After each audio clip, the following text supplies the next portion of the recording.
ሁለተኛ ቀን በሶስተኛ ቀን ብሩ አየሁት። ከዛ ባንክ ቤት እጅ ስጠይቅ ምንድነው ይሄ ሁሉ ገንዘብ አለ እንዴ አለ። ምንድነው ይሄ ከቁጥር በላይ ነው እኛ አንችልም፣ ቴሌብር ላይ ነው የገባልኝ። እዛ ጋም ሲሄድ ይሄ ሁሉ ችልን አንሰራም፣ ኮኔክሽን እስከሚመጣ ድረስ ጠብቅ ብሎ እየጠበቁ ነው።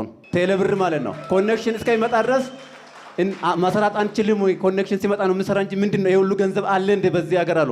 ደግሞ ማን እንደላከራ ስሙ ራሱ አጣን ኮምፒውተር ላይ ፈልገን። እግዚአብሔር ስራ በጣም የሚገርመኝ ነገር ይሄ ነው። በቃ በጣም የሚያስገርም ነገር ነው የእግዚአብሔር ስራ ማለት ነው። እኔ አላመንኩም ይሄን የእግዚአብሔር ታምራት ይሁት እስክሪ ላይ ቁጥሩ ራሱ እኔ እቺ ያላምብ ማለት ሰው የሚሰራ ሰውዬ ማለት ነው። እግዚአብሔር ሰጪ ነው። ስንት ነው? ስንት 100 ቢሊዮን ነጥብ 56 ነው የሚለው አንብቡት በደንብ 100 ቢሊዮን ነጥብ 56 ብሎ እኔ 500 ቢሊዮን 500 ሺህ ምናምን ብሎ ነው የሚለው። ኤዮስማ ከላይ ምንድን ነው የሚለው? ዲር ተመስገን ይላል። አካውንት ይላል።